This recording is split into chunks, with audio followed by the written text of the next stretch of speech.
Yeah, we're doing it now. Okay. So thank you guys for tuning in to another episode here of the TTE podcast. Today we're gonna here in real time a little bit do a little bit of an emergency pod and try to process a little bit what's going on relative to the Derek Chauvin verdict that just came in. So with that, I've got my two go-to emergency folks when I need to do an emergency pod, and that's my brother and sister, Brian, Denise. So welcome, guys.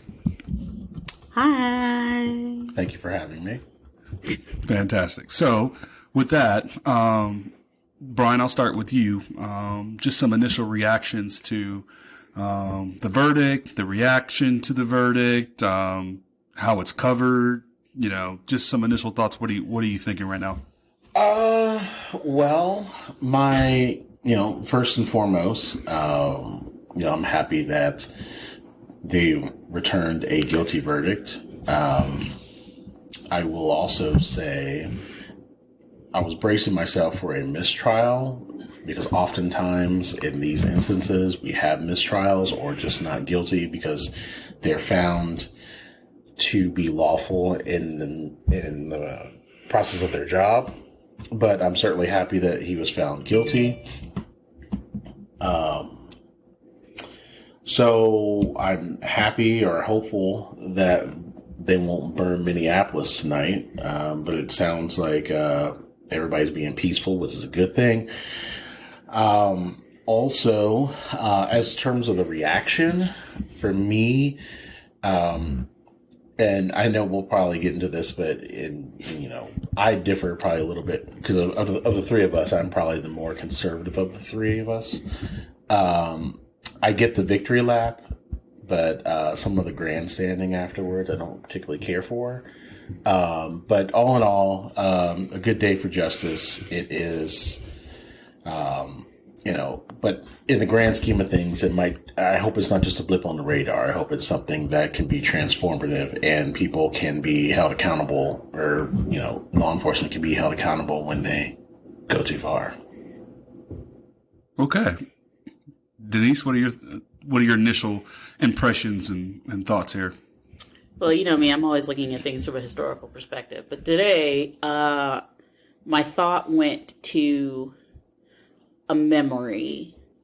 And I don't know if you guys ever got a chance to talk to Pawpaw about his childhood growing up in segregated Oklahoma. A little bit. Guthrie, Oklahoma. A little bit. Yes. But listening to the verdict today reminded me of a story he told me. He said he was about 10 or 11 years old, so we're talking 1927, 1928. And his mother was, somebody came home and told his mother that his oldest brother, one of his older brothers, had been detained at the sheriff's office. And Papa didn't understand what it was for, only that the brother was down there. He didn't say if it was his brother Elmer, Charles. At this point, I don't remember now. But so his mother went down there to get her son out of jail. And Pawpaw said that a couple hours later she came back and she had a black eye, a busted lip, and she had bruises all over her body. And they had beat her for the audacity of coming down to the sheriff's office to get her boy out of jail. And so Pawpaw had asked his father, why didn't he go down there? They beat your wife up. And his father told him that if you think that's what they did to her, what do you think they would have done to me, or at worst, your brother? So he let it ride. So listening to the verdict today, I'm happy that it is what it is. I think it was the right decision for common sense reasons. But I also don't necessarily think that it will change a whole lot. And that it's a blip on the radar. It's nice to have. But we still have Derek Chauvin, or not Derek Chauvin. We still have what happened to Devontae Wright. We still have, even right now, at almost 8 o'clock in the evening, Columbus Police is going through its own its own shooting at the moment with allegedly a 15-year-old girl getting shot. So it's bittersweet. I'm happy it got there. I'm happy we're here. But I also can't help but think from a historical perspective and a current perspective that we're no further than where we were before the verdict.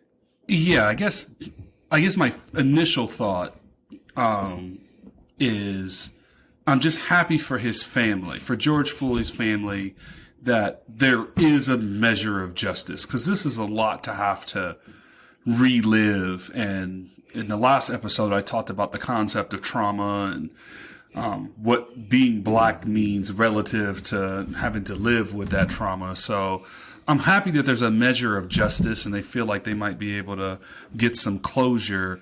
But to me, this is much more of an isolated sort of thing. This is not this could be a sign of things to come, but I reserve judgment on that. Denise, as you just mentioned. So, Columbus police today, not today, just like an hour ago. Yeah, if that, about less than 2 hours less than 2 hours ago, are accused of shooting a 15-year-old girl in broad daylight and killing her. And of all days that happened, it's ironic that happens today. And my concern is not necessarily, I don't feel this profound sense of joy as a collective for people in general. I just keep thinking there's just more work to do. But I'm certainly happy and feel a certain sense of relief for George Floyd and his family. But I have to say, I think it's the system and the culture of policing that we have to have a conversation about. And I struggle with the idea of, people saying, well, we can't police the way we used to. Well, the way you used to do it doesn't work because you kill innocent people. So no, you can't do it the way you used to do it. Now, I am not for abolish the police. I am not here. I am not here for saying we don't need any policemen at all or policewomen at all. I am not in that camp. No. Yeah, I am not for that. If something goes bump in the night, yes, I do want the police to come. I want to be clear about that. But I don't think police need to be in the business of social work. But I think a lot of times the challenge is this is all sort of governed by the contract that the police department or the police union has with the city. Because this has to be done at a local level. There is nothing coming out of Congress that's going to really change much. No, I agree with you that it has to be done at a local level. And I'd be interested to know what percentage of, like, when, for Mr. Floyd or, the other gentleman in Minneapolis, those encounters ended with their deaths. But for what they were stopped for or what they were initially flagged for, so Floyd was a $20 bill, supposedly a fake $20 bill, and the other guy was for registration. So I'd be interested to know, based on those interactions, like what's the percentage of, how does it go from here to here, and how often does that happen? Because to me, it seems as though if just getting pulled over for having, bad registration or whatever the case may be, if that's going to result in people out here getting killed by police, then it seems like we need to evaluate all of it. Like you said, it's just something that we're going to have to reimagine it. But to your point, I saw something that said, while people are worried about bad apples, be wary of the root, because no healthy tree naturally bears strange fruit. Right. And I think that's where I'm at, that we have to have a separate conversation about how people should be policed in this country. Or to say it a different way, we can't approach policing from the concept that marginalized people are a threat. Mm-hmm. We can't, and it just feels as if policing starts with an assumption that because of the color of my skin or the God that I worship or how I choose to identify myself as a certain gender, whatever it is, whatever sort of marginalized group you might fit into, it feels as if we're starting from a place where you're in a marginalized group, so therefore you're a threat. That you can't, that already puts you in a defensive position. And I think we have to work from another point of view. Not to mention, and I did mention this on the last pod, that I just feel like if I'm paying taxes, I shouldn't be viewed as a threat when I'm paying taxes. Because if you're going to treat me like this, then I shouldn't have to pay taxes at all. And if marginalized people all rose up and said, we're not paying taxes until this changes, I wonder how fast things would change. Because if this was a business, you wouldn't do business with people who treat their customers this way. Nope. Well, and also those small interactions like speeding tickets and citations and whatnot. I mean, that's what kind of, yes, the police officers are there to protect and serve, but also it's a money center. Like that's where a lot of cities municipalities get their money off of tickets and citations and whatnot. So there's almost like a fiduciary obligation. So what I'm hearing you say is, as marginalized people, we are funding our own oppression.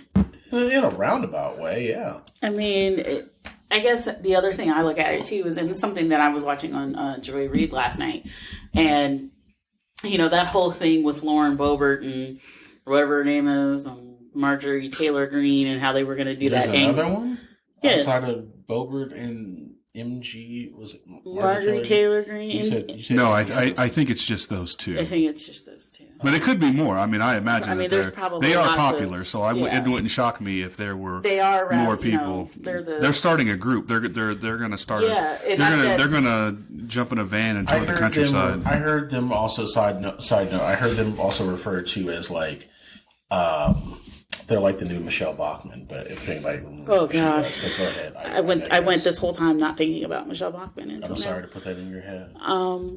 No, but they decided to do this national conference of Anglo-Saxon Americans, and I was watching Joy Reid last night. She made of course with me bringing everything back to historical perspective. She said, it sounds awfully similar to right after the Civil War when black men first got the right to vote, and there were these pamphlets out there about how white Anglo-Saxons, if you're in the line to vote and you see a black person, it's your Anglo-Saxon right to tell them that they can't vote. And if they refuse to leave the line, then it's your Anglo-Saxon right to kill them. Yeah. But yet, and really a lot of the policing in the South was based in theory off of keeping black people from voting. That's not a theory. I know it's not a theory, but you don't. This is a safe space. You don't have to speak in code that way. Oh, I'm so sorry. I'm so used to doing that, because I'm usually that black friend. No, you are safe here. You can say they fucked up. Yeah, they fucked up, and I'm mad about it. I'm not so much mad about it as just like, oh, I'm so over it. But it's kind of like one of those things where you talk about policing, and I'm with you guys. I don't think you should abolish the police. But, just like you said with your analogy with the bad apples and roots and things of that nature. But when it comes down to it, white supremacy in this country has a connection to policing, especially in the South, and finding a way to root that part out. I hate to be pessimistic, but it's a thing that is ingrained. Yeah, it's going to take a lot of hard work. One of the things, being a bit of a history nerd myself, so I know this, but if you look back over the course of the 20th century, historically, things change in this country in major sweeping sort of ways when middle-class white people say, that's not right, and I've had enough of that, and we need to do something because it's not right and it's unfair. And I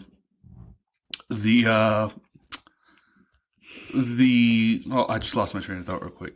An example of that would be women's suffrage. So, women get the right to vote with the 19th Amendment. Denise, keep me honest, is that 1920? 1919? Yeah, 1920. 1920, yeah. Right in there. And there was a groundswell of movement from middle-class people that said, hey, according to the 14th Amendment, we're equal citizens. Mm-hmm. We should have the right to vote. Middle-class white people got behind that initiative. But yet, underneath the same 14th Amendment, black people, black men, and by extension, black women. Right. Exactly. But again, so fast forward 45, 50 years later, you get the civil rights movement. Mm-hmm. And all of a sudden, again, it's middle-class white people, even though it's all black activists at the time that are leading the charge. I want to be clear about that. But because middle-class white people were seeing on TV every night Walter Cronkite, giving you the news, and you're seeing innocent people, citizens, getting attacked with dogs and hoses or being lynched simply because of the color of their skin. People said, no, we're not, that's not who we are as a country. We're better than that.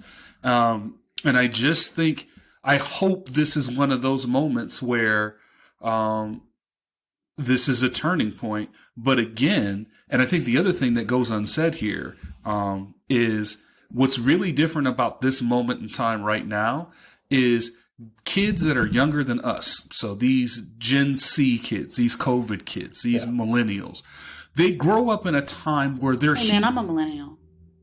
Okay, well, welcome to being a millennial. Thank you. You were today years old when you found out you were a millennial. I think one of the things I noticed is that these kids grow up today, and all their, regardless of your background or where you come from, all your heroes are represented by marginalized people.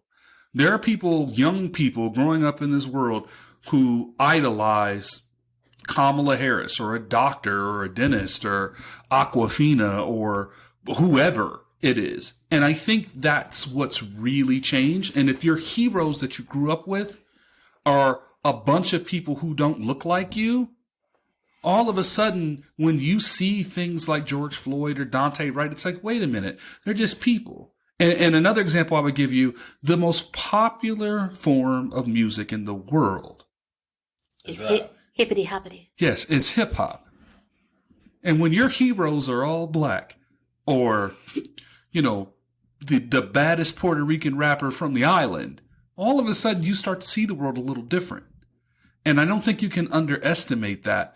But, I hate to put it on boomers, but boomers, it's I think it's between that, and I don't want to put it on them, but I do think it's the system and this notion of holding on to things because change is coming so fast. And that's a very human thing. I wouldn't put that on boomers. And then you also have the radicalization of younger people that are coming from those same areas of the folks that are older, those boomers. And then you've got folks that are, white kids who may not feel like they are, that they can be a part of a group because all they see is the marginalized groups being the ones that are highlighted, and then therefore they feel like they are outcast, and then there goes the radicalization, the QAnon, and then you got a bigger problem on your hands. So, well, you're right, but I just think that we can't be afraid of that. I think we have to talk about it, but we can't be afraid to talk about it. That's one of the things that I really love about this platform is being able to have a very nuanced conversation. Like I saw something today about this idea that, well, you can't read Huckleberry Finn in high school anymore because it's got language that makes us uncomfortable because they drop the N-word and all this. And it's just like, wait. But we still read To Kill a Mockingbird. You see what I'm saying? Because Howard University, what brought it up was Howard University is canceling, basically. The classics. Yeah, they're canceling the classics. So they're not going to read like Homer and the Iliad and the Odyssey. They're not going to read any of that. And they've got their reasons for it. But it's like, I don't necessarily agree with that because I would disagree. Even though it makes you uncomfortable, I think you need to understand where some of the people that you want to hold up in high esteem. So take MLK, for instance. Everybody wants to quote MLK. MLK appealed to the best parts of Jefferson when he's writing about equality and fairness and all of that stuff, even though Jefferson is a completely flawed person and by today's standards, he's evil. But like most of us are complicated and most of us contradict ourselves with our actions all the time. So in a lot of ways, we're no different. But if you cancel the classics, then you can't necessarily tie it back all the way through in the way that you need to, because we don't have sort of context and nuance anymore. Everything is in the moment. We don't have any sense of history and how everything's interconnected. I agree. I think that especially when it comes to the classics, and I'm somebody who appreciates the study that has brought us where we are. You know, if we didn't have the Iliad, we didn't have the Odyssey, if we didn't have Ulysses or whatever, like I can see where they're coming from, but at the same time, there are things to be learned from those things. And classics, I just feel like there's enough to be learned from them, not just, you know, the mythology, the historical context. It kind of gives you an idea of where things are placed, and you want to know your history. You want to know where you come from, even if that history happens to be in an area that you yourself do not identify with. The stories are still something that you can relate to. Yeah, I think when it comes to history, I think people don't want to know the history because it makes them uncomfortable. But I really, really think if we're going to have an honest conversation about how to make things better, there are going to be a lot of people in this country that are uncomfortable. You're going to have to get comfortable having an uncomfortable conversation. And it drives me crazy with people who say things like, you know, those who don't know their own history are doomed to repeat it, but yet aren't willing to sit down and actually have a conversation about it. And I think the one thing we've never done is the whole Truth and Reconciliation Commission that they did. Well, I think a lot of that's for show. I don't think it wasn't from an apartheid perspective. Like, that was a real thing, and it helped the country heal. I'm saying we've never done that. Yeah, I'm talking about like the talk of doing that here. Like, I don't know. Well, we're too polarized now. Polarized to do it, but it should happen. But then, you know, as we've kind of talked about before, like, there's the action of doing it, and then like we've all worked in companies and corporations where like you'll have like a task force of some sort to evaluate workflow or something like that, and then they give the recommendation. So so you go through the process of having it, but then you get to the recommendations part. So then the real, you know, when the rubber hits the road is that you go put these recommendations in. Yeah, but I think what you're really describing is this is not a check the box exercise. Because a lot of companies have that. Yeah, but I think this is not a Gallup survey. I don't disagree. The subject matter is not one that you can quote unquote check a box. However, what I would argue is that when it comes time to really do something about it, we have so many companies that are putting out statements, and because that's the in vogue thing to do. Nobody wants to be left out of putting out a statement. But at the end of the day, like, what are you going to do? What are you going to do about your hiring practices? What are you going to do about, things internally? What are you going to do about marketing to, different segments of people? Like, you look at golf coverage. Like, when you watch golf coverage, they're not marketing to, Schwab or like whatever, insert financial institution here. They're not marketing it to, people of color. They're doing it to the people who watch golf, which I get it. But at the same time, like, what are you doing? What concrete steps are you doing to ensure these type of things? And so that's where I'm skeptical of a lot of businesses and advertising and leagues, if you will, in some instances, because I feel like a lot of it is just talk, but, nobody. Well, yeah, I don't think anybody wants to be on the wrong side of this thing. But speaking of being on the wrong side of this thing, so while we're sitting here talking, there are people, celebrities, athletes making public statements about the verdict. And I guess the Las Vegas Raiders, in my mind, I still want to call them Oakland. It's okay. Sometimes I call them LA. Yeah, well, we know where you get that from. Yeah, I know. So, the Las Vegas Raiders put out a statement on Twitter that said, "For 2021, I can breathe now." And, that's... I appreciate it, but I don't. That ain't it, player. That ain't it. Especially, and I think the thing is that if it had come from a different league, I might not have like. No, I just don't. No, you don't need to make any reference to breathing at all, other than to say, we are, proud of the jury and we hope people peacefully protest. Mm-hmm. Like, give me some, you can make a statement, but to come out and say I can breathe now as a football organization is extremely tone deaf. I take it to the point. Are you saying that you think it's over now? Right. Like, what are we saying here exactly? I guess for me, it's that you're still part of an organization that blackballed Kaepernick for doing something as simple as just taking a knee for this very reason. And it's just like all of a sudden now it's like, oh, you can breathe, but yet at the same time, you still ain't going to let my boy back into the league. So, yeah, that's what I'm saying. So y'all... Like, I appreciate you being woke. I appreciate it, but you're late. This is a really good example of where you need diversity in the room, because somebody somewhere should have pulled you to the side and say, "Hey, man, this ain't the statement you want to make." By the way, I think we can say very clearly now, with the full weight of a verdict behind it, that Kaepernick never killed anybody by taking a knee. No, but this guy did. But yet, y'all, you know what I mean? Yeah. It's just like, you don't want to be on the wrong side of this. And Brian, I think the point you're trying to make is all of these companies rushing in to have a statement, and all of these companies trying to get in here to make sure that everybody knows that they are for, fair and equal justice and all of this. That's great, but you've got to do more than a slogan, and it's got to be more than, actions that you take in the moment. You have to be able to commit to this on a long-term basis. And to quote, Marshawn Action, like, I'm not that action boss. Like, so show me some action. Like, okay, you guys are putting out all these statements. You want to talk about the Georgia, the voting rights law, all that stuff. Like, okay, all right. But I mean, at the same time, though, then you've got some companies that have been about it from the jump, and we shouldn't separate those from the folks that are just now coming on the scene. So who's been about it from the jump? Like Ben and Jerry's. Ben and Jerry's, has been about it from the jump. And they're not here for the jibba jabba. No, not at all. And they came out the gate. I mean, they came out the gate strong and hard with Kaepernick all those years ago.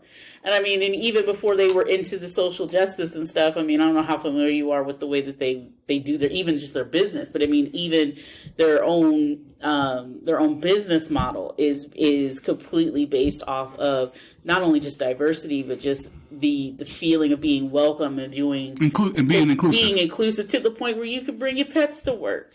I mean, it's to the point where it's just like, there are things that this company, there are companies in this world that you would honestly would be jealous to if you would really love to work for. Mm-hmm. Ben and Jerry's is one of those kinds of companies because they literally put their money where their mouth is. Yeah, no, I agree, and I hate that. And Jerry Garcia is a great flavor.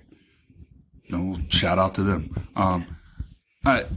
They do really good work. I just hate that them standing up for what they believe is right all of a sudden means that they have to be labeled as some sort of woke leftist company. Yeah. It's like this. At some point, this is not about being woke or being progressive or far left. It's really just being made aware of something. Mm-hmm. But I think it's something you can't unknow. Yeah, but I think it's more fundamental than that. It was just wrong that a cop kneeled on a man's neck for 9 minutes and 29 seconds. Yeah. When I inject race into it, when I inject all these socio-economic factors into it, it just makes it worse. But fundamentally, I'm still uncomfortable with the idea that we all got together to witness the verdict. We all watched the verdict when we already knew what, you know what I mean? Like, he killed the man. This is not up for debate. And what was frustrating was the defense's argument was, well, yes, he kneeled on him, but he died for these other reasons. Yeah. Don't believe what it is that you just saw. What got me about the defense's thing was that they literally threw everything at the wall to see what would stick. So it was like, oh, well, he died because his heart was too big. Oh, okay, you got to answer for that? All right, well, he died of carbon monoxide poisoning. Oh, you guys got to answer for that? Okay, well, he had fentanyl in his system. Oh, okay, you guys say he didn't die from that? Oh, okay. And I mean, and you guys didn't watch the trial. I watched the trial. So yeah, I couldn't watch it. It was. I had no and interest in hearing watching the he trial. literally, as a defense attorney, like just he didn't have a whole lot to work with, but he still threw everything at the And you wall. know what? And I don't want to say credit to him, but like, you know, his job is to defend his client, so he's got to do what he's got to do. We all might find it despicable and gross, but he has an obligation to defend his client. The one thing that I thought was kind of whack was, well, all of it's kind of whack, but when he was talking about how he died of carbon monoxide poisoning, Yeah, because of the exhaust pipe that was exhaust right pipe that was right in his face. Well, he's in your care. Why is he in a position where he is getting that? Like, Yeah. like, come on, like It- it just defeats the purpose. I think for me the most damning thing about the trial is when the prosecution brought in the pulmonologist. And if you get a chance to look back at that one set of testimony from the pulmonologist, and he is a person who literally wrote a book on pulmonology. Okay, like he's got enough books with his name on it to where there should be like a school with his name on it. This dude is like, he's from Scotland and he knows what he's talking about. He writes books for this, So they're asking him these questions about, what about the carbon monoxide? Would this have stopped it? And he's like, no, basically he died as a result of his heart stopping. His heart stopped because of the situation of the way his body was contorted on the ground, that he needed to move a part of his body in order to breathe. And when he went to move to lift his part of the body up, Chauvin still had his knee on the neck, which obstructed his way of actually, because when you're suffocating, your body has a natural response to move in order to get the air that you need. And the pulmonologist literally explained it like you were in class. There was no way for the defense to honestly say. But even then, with all of that, we were still sitting here like, I bet this motherfucker get off. Exactly. And I think that's what I don't. Had there been no video, we would have never gotten this. But it's just like what Jason Johnson said earlier on MSNBC today, because he teaches class on Tuesdays, and he was in class at the time that the verdict was when they got word that the verdict would be coming out, and he polled his class at a historically black college. He said, "How many of you believe that the verdict today will be guilty?" And he said only 4 of his students actually believed it. The rest of his students in a class of 50 were like, no, because we've seen this video before. We've seen this movie before. Right. And I think that's the point, that we all know what we saw. We all know what this should be. But because we have seen too many instances where the verdict or the outcome, the evidence is overwhelming, and yet still, we're still nervous about it. And one thing I want people to understand is, people were out here celebrating this, because this is how the system is supposed to work.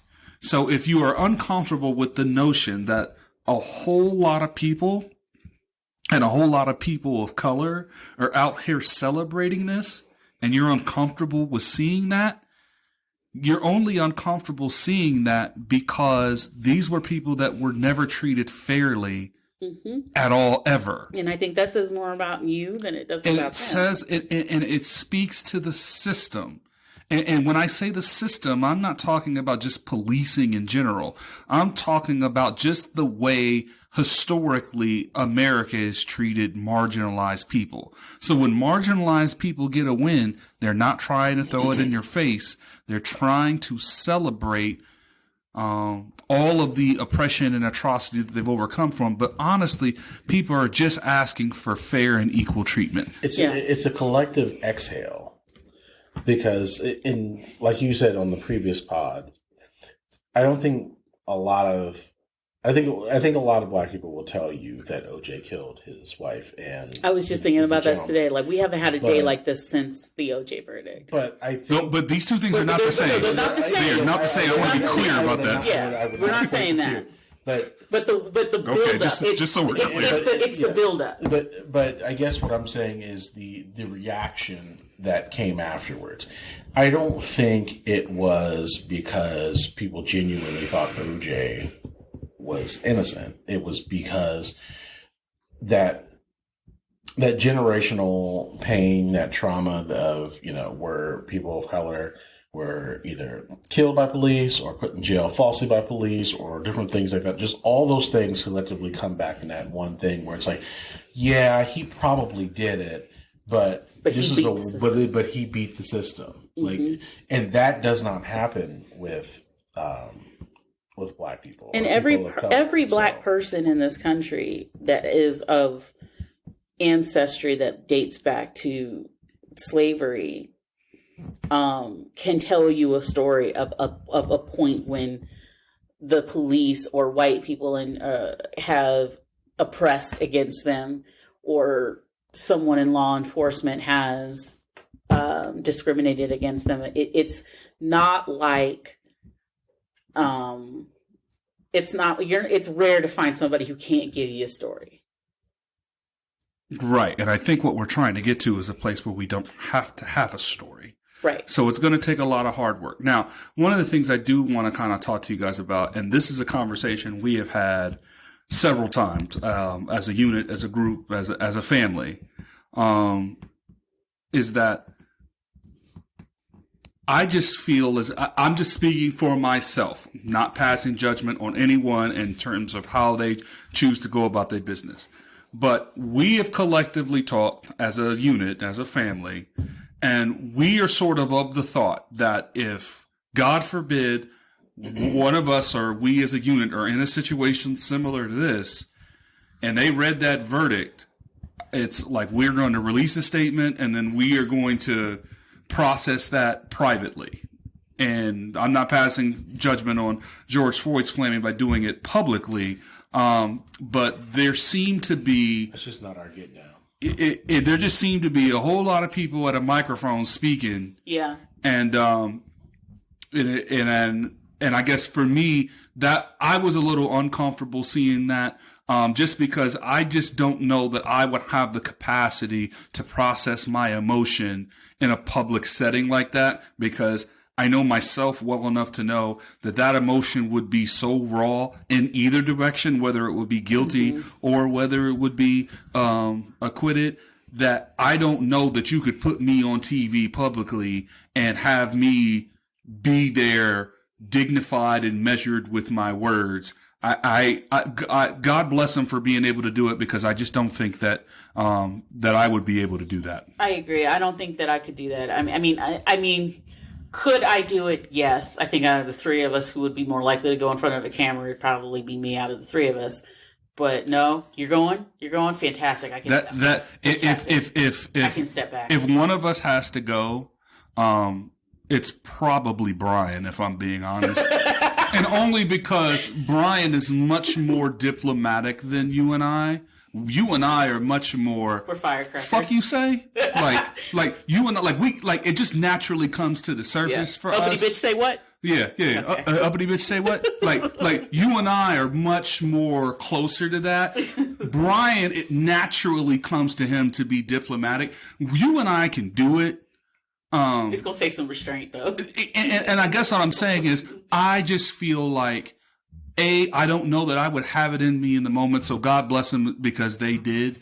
And secondly, I just feel like after something that traumatic and that public happened to my family, I don't know that I want to give my emotional response to that in a public setting. Well, I don't feel like I owe the public that. I would agree. Yeah, I don't think they owe that, and certainly that's. And to be clear, I'm not saying that they owe the public that. No, I'm not saying that at all. It's just kind of how it transpired. But I agree with you. To me, that's something that like we said, we talked about before, but we probably do in private, because from my perspective, as a family, as a unit, you've had to relive this for like a year now.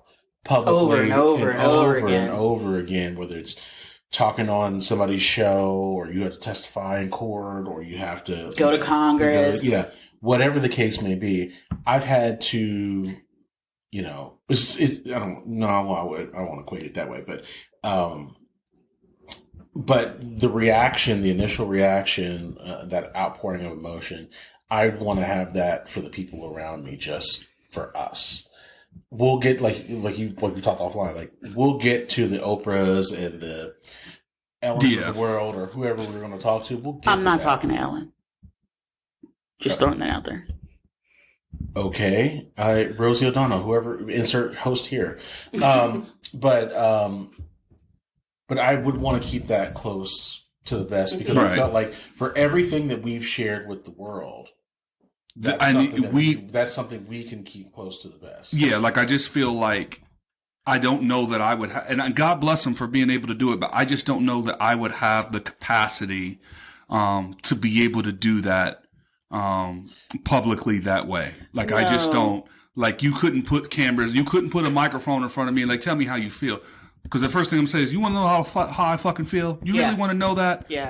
Like good or bad. Make like sure, I don't know that I have that kind of in like, me, make sure because it would be way too raw. And then it would go back into the whole thing we've talked about before in previous pods, like being an angry black man, because then it comes across certain. Yeah, the angry black woman syndrome. You know what? I will talk to you when I'm. Yeah, no, this is not the time or the place. I mean, I can't give you. We grew up with this saying, don't give anybody the bullets to shoot you with. And I just feel, quite literally, but I just don't feel that I would have the capacity to be as classy and as dignified in my mind as I think I would be. Like, I don't trust myself enough. And I think the other thing too, that was a little uncomfortable, and we've talked about this too, is there seemed to be a lot of people that were surrounded by the family that weren't family that were up there talking. There was a lot of lawyers, a lot of, Jesse Jackson, Ben Crumps of the world. And don't get me wrong, they were there and they supported the family and they're in their time of need and gave them counsel and support. And I get all that. But to me, there was something a little uncomfortable about that visual. About it just seemed as if people were sort of can I throw this at you, just the devil's advocate here? Maybe the reason why we find it uncomfortable, and I do find it uncomfortable as well, because it seems like, as Brian said, more like after a while it becomes grandstanding. But what I will say though is, because this rarely happens, it's almost like you got to get up there. Everybody's got to get up there and say their piece, because we don't know if we're ever going to get this again. But this also feels like I owe something to someone, when really I'm just trying to process my emotion. And this is true. From a family perspective, yes. And I guess my thought is, me processing my emotion in that moment is way more important than any other agenda. Right. But I'm looking at it from a political perspective. This is when are you ever going to get another chance to do this? Yeah. Now, politically, whenever I give the Oprah interview, I don't mean as it opposes to the family. I'm talking about the issue within itself as getting. I can do justice. that, but I can do that when I'm not as emotionally charged. Right, as you. But I'm talking about as somebody who's like, say, Maxine Waters, or like the chair of the Urban League. For something as massive as this. Well, right. Okay, so let's separate these two things. Yes, that's what I'm talking about. I think we collectively as a group sort of agree that, like, God forbid something like that happens to any of us or anybody that we love and care about, that we would prefer to process that privately. Correct. in a different way, because that's just the way we are. However, and I think this is the point you're trying to make, is there was also an element of people immediately politicizing this verdict. Mm-hmm. And again, this is why I would want to do it in private, because I think there's a time and place for it, but I don't believe, or I don't trust myself enough to have the mental capacity to immediately switch from, yes, we got justice, or no, we didn't, into immediately politicizing the situation. And I think that's where, at least for me, heaven forbid it happened to somebody that we knew, is that's where I would have to pull down the curtain and say, okay, release the statement. That's it. Now, if my lawyer wants to go out here, if representatives want to go do whatever, y'all do you. But I made my statement and I'm out. Yeah, like, you're not going to get that from me today. No. Now, the point I was making just a minute ago, when I go do the interview for Oprah or CNN, Jake Tapper, whoever the hell I'm doing the interview with, Ed Johnson, Donnie Simpson, whoever. Donnie Simpson? Yeah, fuck, I'll talk to Donnie Simpson. Why not? Where the hell is he at? What is this, Video Soul? Oh, that's right, Video Soul. BET Video Soul? Do a tandem interview with Sherry Carter? That's right. Bring it on. Bring it on. Wow. All right. Rachel from Caribbean Sands? That's right. But I will only do it if they agree to bring Uncut back. That's the only way I'll agree to do it. Yeah, Tavis Smiley is not enough to get me to do it. You got to bring Uncut back. Tavis Smiley in the PBS NewsHour. But I digress. But to me, that's the place where I have that conversation where I've got enough faculty over my emotion and my mental state to be able to have an intelligent conversation about it. You're not entitled to that. But to your point about the political part of it, it does make me uneasy that people are so quick to politicize it. On the right and the left. But I also feel like sometimes that the right has pushed the left into being as polarized as the right. I mean, they both feed off of each other. To me, it's one of those escalating arms races. It's like mutual destruction. Like you've got it, so I have to have it too. Mm-hmm. It's that. And again, I just always believe that the answer's in the middle. The answer's never in the extreme. It's always in the middle. The answer's always in the middle. Mm-hmm. But the idea that I can't like you because you're one of them. Like, we got to get out of that. Now, and don't get me wrong, I think there are certainly missteps in terms of statements like what Pelosi said today, which is God. Oh, it was terrible. What did Pelosi say today? Thank you, George Floyd, for sacrificing your life for justice. But don't get me wrong. I listen. There are going to be missteps, and there's times where people. I get it, but no, Brian. But Brian, but hold on. She is the goddamn Speaker of the House. You can't make a misstep like that. I didn't say that I was okay with it. Listen, I know you didn't say it. Listen, I'm very clear about what you said. I'm not soapbox for Nancy Pelosi. No, and most people we know aren't. But Nancy, you can't make that statement now. He sacrificed his life like he had a fucking choice in the matter. Because he woke up that day and was like, you know what, guys? I'm gonna die today for the call. I'm gonna take one for the team today. Come on, Nancy. Well, you can't do that after you wear the kente cloth, but that's a different story. So. Exactly. And you thought pulling hot sauce out of a purse was bad. Yeah, but my problem is that certainly as soon as George Floyd happened, then like everybody's politicizing it, the right and the left. I think there were jobs numbers, and somebody asked Trump what he thought about it, and he was like, "Well, I think George Floyd would be proud because we improved it." And I was like, "No, this is just not necessary." Like, but I didn't ask him about jobs, but what he was living. Like, yeah. So I'm more interested in the brass tacks of it in terms of like, this is the issue, this is the charges. Like, how are we going to fix it? And so you got the right saying that all cops are great. I'm just using this as an example. And then the left is saying, well, all cops are bad. Like you said, it's somewhere in the middle. But I think, the issue is we got to figure this thing out. Somehow, some way, we got to figure Well, yeah, that's the thing. We've got to figure it out. But the solution for all of society's ills is not on the extremes. No, it's always in the middle. It's in the middle. Compromise is not a dirty word, except to Dick Cheney. He believed compromise was a dirty word, but compromise is not a dirty word here. But everybody's going to have to probably give up a little something that they're uncomfortable with for the greater good. That's usually how good.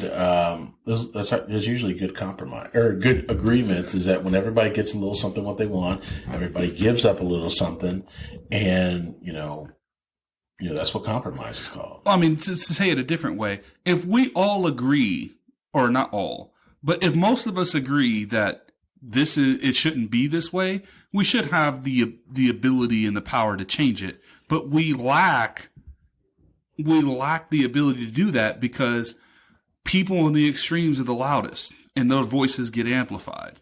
Yes. And I think it's time for smart, rational people to sort of take the microphone back and say, no, we're not going to do that. We're not, your idea is a little too far. Yeah. And this kind of goes into the grandstanding part of it because the politicians grandstand as well. So, I do think that I'd be interested in serious politicians, not ones who are just confined to the closest camera and microphone, but like people who are actually genuinely want to do something about it. Yes, and people who don't argue with scientists, but also people that don't have a bunch of pie in the sky ideas with no real world practical application in terms of how we actually get it done. Because everything makes sense in theory.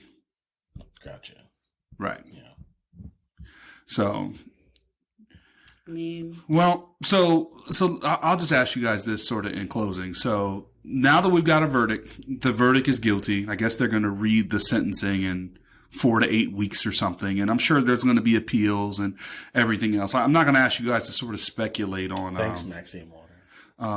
yeah, because apparently if we do lose this shit, it's going to be on appeal. And again, there's nothing wrong with what she said. I don't have an issue with what she said. You just can't. Yeah, no, I know, but you just can't say. And she's been a politician too long for her not to know.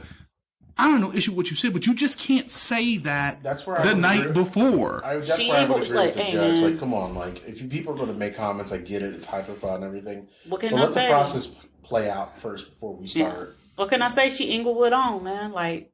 That's fine, but what I'm saying is, if you don't, but if you're in that seat, then you really have an obligation to see the bigger picture because you hurt the very movement you claim you're trying to help when you do shit like that. Because obviously it worked out today, but let's say it didn't, and let's say they're supposed to be sequestered, but let's say for whatever reason she indirectly affected that. So then now all the arrows are pointed at her because she's the reason why they didn't get justice. Well, she's in her 80s, so I mean, when she out, she out. There's going to be somebody out there who's going to say it. If that is the case, then she definitely should know better. Right. And it's not an excuse. See, and I'm going to get on my soapbox here. I struggle with old folks sometimes because old folks are real quick to say, well, I'm old and I can say what I want, this, that, and the third. But you say that as if there's zero accountability for that shit. So if you're going to do that, if Pelosi's going to say, well, George Floyd, thank you for sacrificing your life. No, you got to get the fuck up out the paint for that because you making it work. You hurting everybody else. I mean, to your point, Tubbs, it was bad enough y'all took a knee with the kente cloth. It was bad enough with that shit.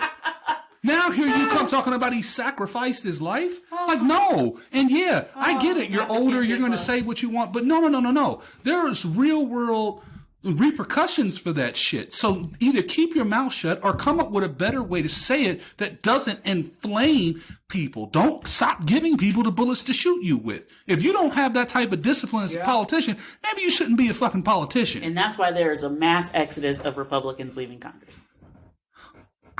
You know why? Because there's only so much bullshit that you can put up with before it's well, that's also an impediment too, because the quote unquote, depending on what you believe, the rational ones, the ones that you could work with to get things done, they're bouncing. So then you have the other ones, the extremes, if you will, they're not going to go for it. So really, we're still going to be at this status quo because the people that we could work with are leaving and they're not there. And the other people, they have no interest in working. Mm-hmm. So it's only going to make it worse. It's only, and I think the example you gave is the best example I can think of, or the first one I can think of, I should say, is Steve Stivers. So Steve Stivers is a congressman here in Ohio, and he's retiring or leaving Congress, I should say, not retiring. To run the Chamber of Commerce. To run the Ohio Chamber of Commerce. He came to my job and spoke. Him and Joyce Beatty. Okay. They both spoke together about police brutality and police reform and all that. And honestly, listening to Steve Stivers, you couldn't disagree with anything he said on principle.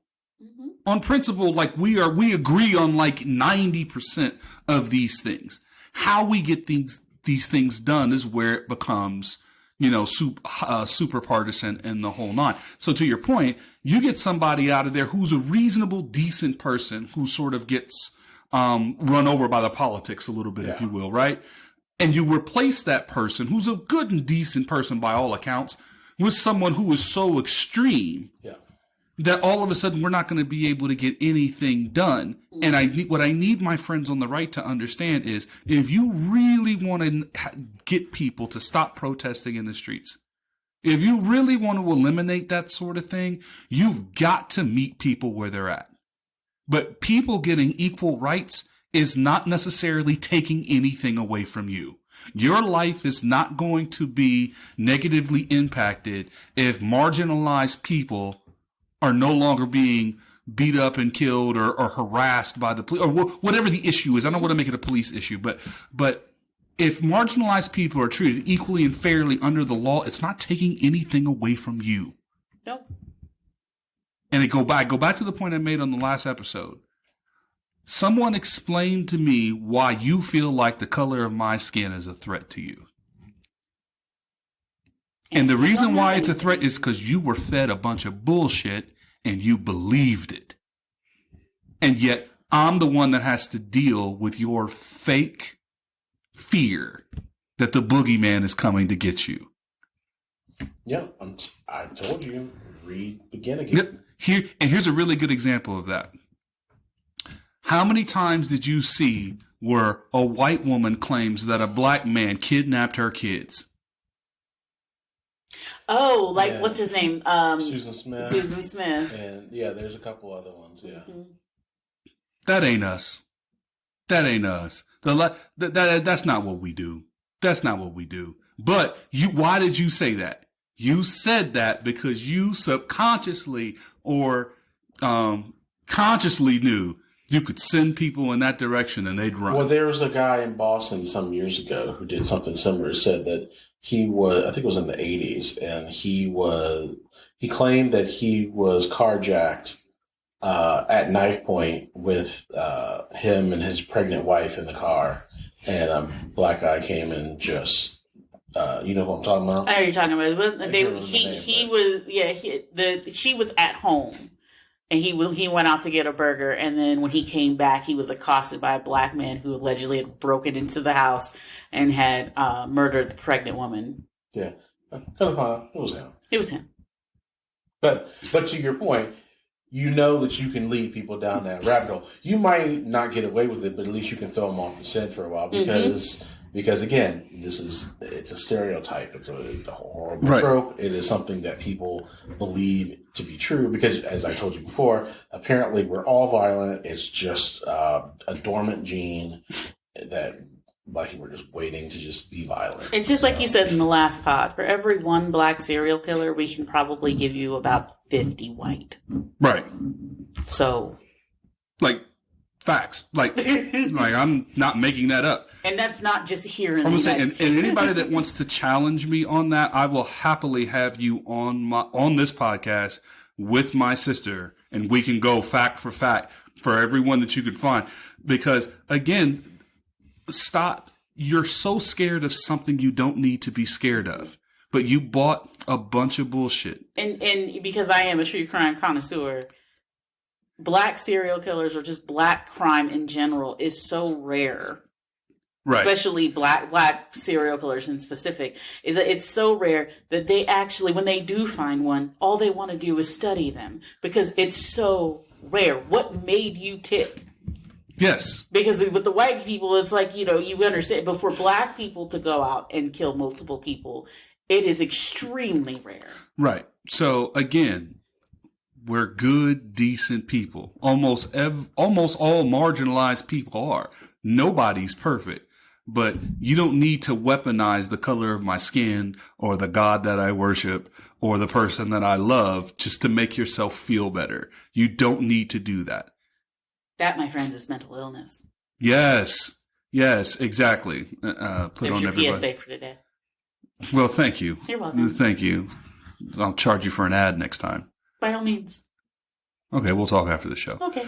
So with that, I want to thank you guys for jumping on short notice to jump on here and sort of share your thoughts and your reactions relative to what happened with the verdict. So hopefully this is the first in a series of steps towards trying to achieve the sort of equality that I think we all want. So with that, thank you guys for jumping on, and Hopefully we won't have to do emergency pods anymore. But if I we like do, them. They're spur of the moment. you prefer to do the emergency one? I like these. These are good. Raw and uncut. Well, not It's to be our a, version not of to be a Uncut. Debbie Downer, but I imagine we'll probably do it for this. Wow. We'll probably do this again for the other gentleman when that goes to trial as well. But.